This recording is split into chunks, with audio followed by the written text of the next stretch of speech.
मुश्किल से बड़ी हिम्मत से निकले थे मंजिल की ओर। रास्ते इतने दिखे कि समझ नहीं आया किसे चुनना है और किसे छोड़ना है।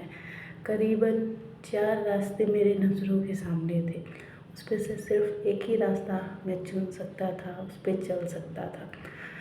काफ़ी देर सोचा मैंने वहीं बैठ के कि आखिर कौन सा रास्ता मैं चुनूँ। समझ में तो नहीं आ रहा था, लेकिन एक निर्णय लेना था। तो आखिरी में मैंने ये निर्णय लिया कि मैं एकदम सीधा ये जो सामने है मेरे बीच में जो रास्ता है मैं उसको चुनूँगी।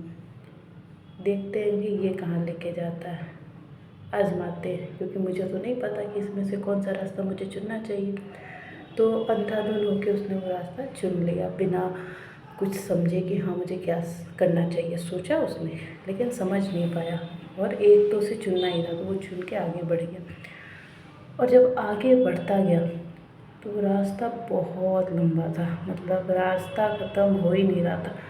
उसकी मंजिल नज़र ही नहीं आ रही थी। दिन बीत रहे थे, घंटे बीत रहे थे, मिनट बीत रहे थे और उसका जो हौसला था वो टूटे जा रहा था। वो सोच रहा था मैं वापस लौट जाऊँ क्या, रहने दूँ क्या, इतना वक्त हो गया कुछ हो नहीं रहा है, क्या पता कुछ हो ही ना, वैसे भी जैसे हालात है वो रहेंगे, मैं वापस ही लौट जाऊँ क्या।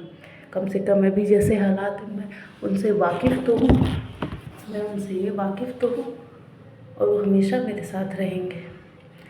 तो आगे बढ़ता हूँ तो शायद सब कुछ ठीक भी हो सकता है और शायद नहीं भी हो सकता है। क्या मैं आगे बढ़ूँ या मैं छोड़ दूँ, ये मन में उलझन उसको रोकती थी उसके हर एक स्टेप को लेने से। अब आगे चलता तो भी एक स्टेप लेता, पीछे चलता तो भी उसे एक स्टेप लेना ही पड़ता। तो फिर उसने सोचा कि नहीं, अब जब इतने दूर आ गए हैं, इतना देख ही लिया है, वे मंजिल नज़र नहीं आई, तो कुछ देर और सही, थोड़े आगे और सही, या तो अच्छा ही हो जाएगा या जैसा है वैसा ही रह जाएगा। तो वो आगे बढ़ जाता है। और इतने दिनों से थका हारा वो इंसान जो इस उम्मीद में था कि सब ठीक हो जाए, मैं क्या करूं, मुझे कुछ समझ नहीं आ रहा, कोई रास्ता नहीं है, मैं कुछ नहीं ठीक से कर सकता, मेरी ज़िंदगी बर्बाद हो गई है और शायद ये भी किस्मत है। आगे बढ़ने के बाद देखता है कि अच्छा मैंने हार नहीं मानी, क्योंकि सिर्फ कुछ ही देर दूर, कुछ घंटे दूर, कुछ मिनट दूर ही उसकी मंजिल उसका इंतज़ार कर रही थी। उसकी आंखें नम थी, चेहरे पे मुस्कान थी और उसने अपने आप को इतना धन्यवाद किया कि थैंक गॉड मैं रुका नहीं, मैं आगे बढ़ता गया। तो अगर आप भी ऐसे कश्मकश में फंसे हुए, प्लीज़ आगे बढ़िए, क्योंकि जैसा है वैसा ही रहेगा, वरना कुछ अच्छा ही होगा, बुरा नहीं होगा।